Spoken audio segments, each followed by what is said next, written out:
Welcome back to my channel.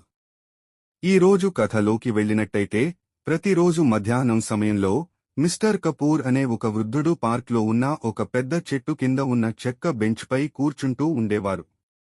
ఆయన ఎదురుగా వెళ్తున్న ప్రతి ఒక్కరికి, పిల్లలు, పెద్దలు, వృద్ధులకి చిరునవ్వుతో అభివాదం చేస్తూ ఉండేవారు. ఒకరోజు ఓ యువకుడు వచ్చి ఇలా అడిగాడు, మీరు ప్రతిరోజు ఇక్కడ కూర్చుంటూ ఏం చేయకుండా సమయం వృధా చేసుకుంటున్నారు ఎందుకు?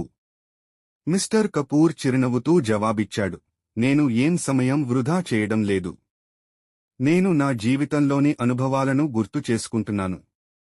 ఒకవేళ ఎవరికైనా కాసిన్ని మాటలు కావాలనిపిస్తే, లేదా కాసింత ఓదార్పు కావాలనిపిస్తే, నేను ఇక్కడ ఉండాలనిపిస్తుంది.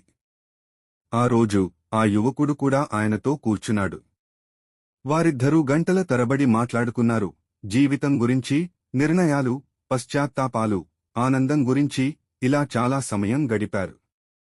కొద్ది రోజులలో ఇంకా కొందరు కూడా ఆ బెంచ్ వద్ద ఆగటం మొదలుపెట్టారు. ఆ బెంచ్ ఒక ప్రశాంతమైన ప్రదేశంగా మారింది. నవ్వులు, ఆలోచనలు, మంచి సలహాలు ఇచ్చే చోటుగా. ఇలా చాలా సంవత్సరాలు గడిచాక మిస్టర్ కపూర్ మరణించారు. ఆయన కన్నుమూశాక ఆ బెంచ్పై చిన్న ఫలకాన్ని పెట్టారు.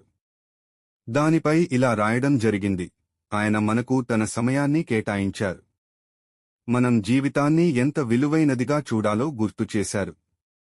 మీకు ఈ వీడియో నచ్చితే లైక్ చేయండి, షేర్ చేయండి మరియు సబ్స్క్రైబ్ చేసుకోండి.